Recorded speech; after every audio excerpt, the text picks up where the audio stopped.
Yes, Saturday, the 1st of April. It is April Fool's Day. And so we're not going to do anything foolish.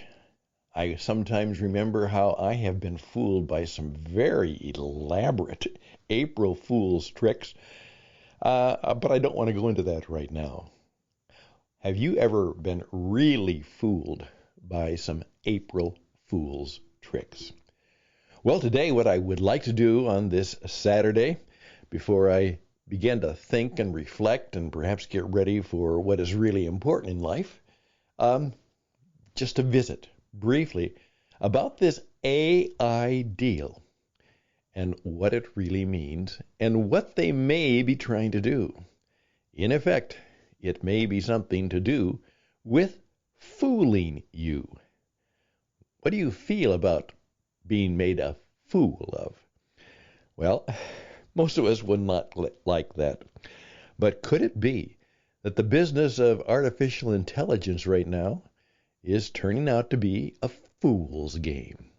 Let's see if we can take a few minutes on this Saturday, flowing into the weekend, to give that some serious, at least maybe some thinking about what it might be about and what it might be like. I'm Stan Hughes. The program is Interesting Ideas, and it starts right now.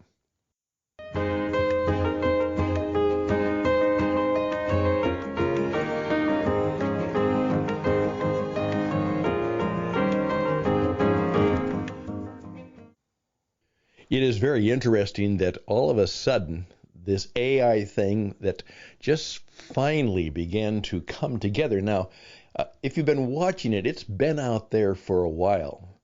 It's just like the podcasting phenomenon that I played around with and a little bit hobbied for a while, and just was one of the experimenters. And then about 2.5 years ago, the whole thing exploded, and now it's become a major industry. And it's actually true that if you want to have a platform to build your business, it's not just your website. Your website must turn into a web stage, because you have to be a performer now to demonstrate how good you are and how good your products and services are. So it's a web stage, but if it's important, it needs to be heard, because faith and trust comes by hearing.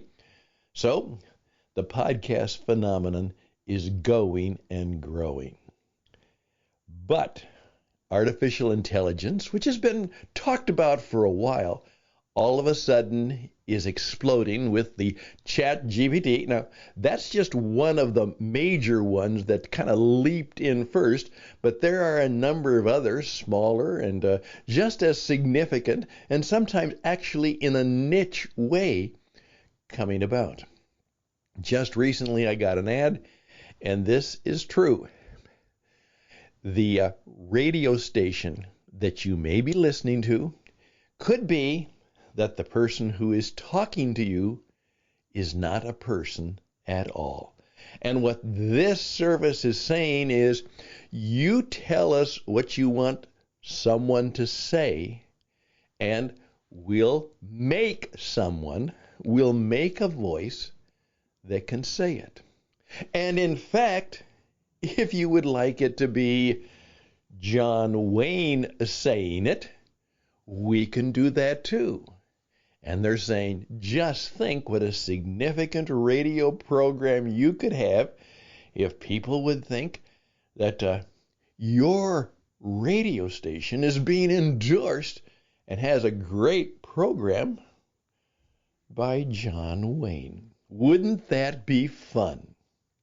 Well, that's exactly what is possible. As I pointed out, it has already happened, is that because there are so much of my audio and much of my video around, that means the AI people can pick it up. And so if you would want, and you would say it to this, we want a story about what it means to be one of the 3% in the population, and we want it in the voice style of Stan Houston, they could do that.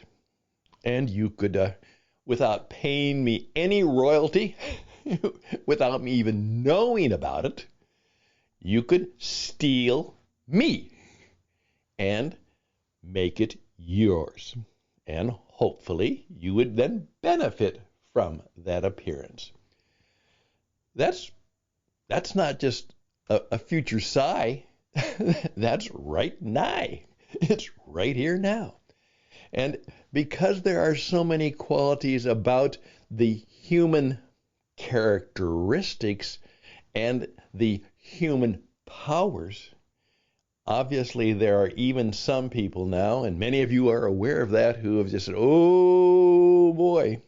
And just recently, in fact, 15 minutes ago, I read where somebody is simply saying, hey, let's put a stop to this, or a lot of us could be unemployed and dead in 5 years.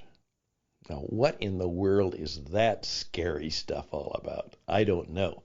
And I'm not going to click on it and give them a clickbait to try and find out, but that's some of the stuff that is going around right now. Okay, here's the deal. And as I said, this is a Saturday morning, and I just simply want to keep it simple for you. Please keep in mind, and a guy named, Rogers, Jacob Rogers, who owns a consulting company for radio people and has watched, and I enjoy him. He's a gentleman who has really put together some good stuff. And in his recent blog, he simply put it out. He said, they're trying to fool you. That's right. In effect, if you're a teacher, your student could hand in an essay and see if they could fool you into thinking it's from them. In effect, it's all designed in many ways to help you fool other people with what is said, what is thought, what is produced, what is published. It could be that it is not you and your great thoughts and your great ideas, and in any way something that came out of your own hard work and creative efforts.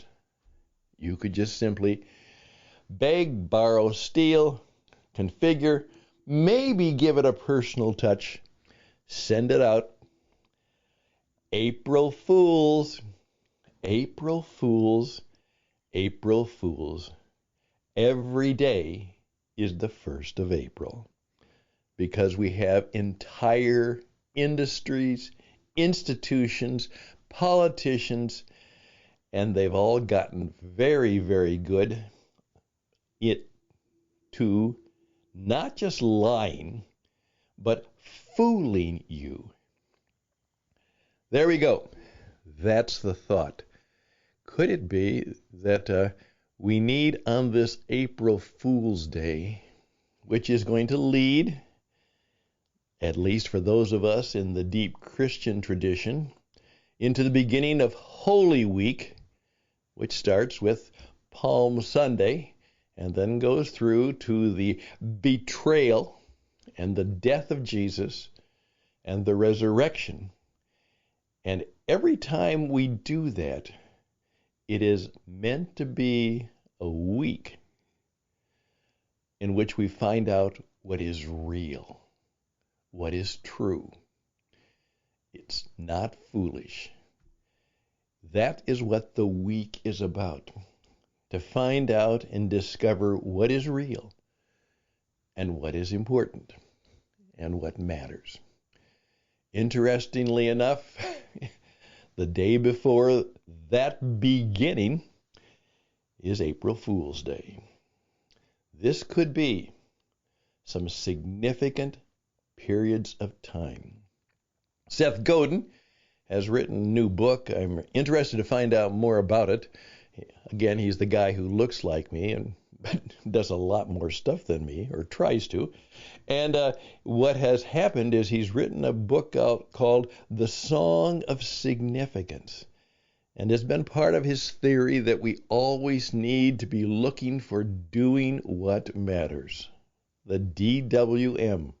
The DWM. And that's what I'm trying to help you do.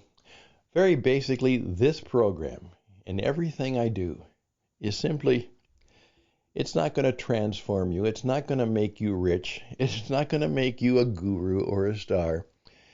But if I do it right, and if I'm not foolish, and if I'm truly spirit-led, it might be a way for you to have a better life. Make life better. As I say, one of the prayers that I've now learned to say all the time is, Dear God, bless and help the people whose life is not what they want it to be. Bless and help the people whose life is not what they want it to be. And if that's you, that prayer is for you, along with the warning. You're vulnerable. And don't be fooled. Don't be fooled. They're trying to fool you. They're probably going to try and lie to you. Don't be fooled. Instead, seek wisdom, insight, and truth, and be blessed. Indeed, be blessed. I'm Stan Houston, wishing you all the best and blessings. Till we talk next time, this is Interesting Ideas, and bye for now.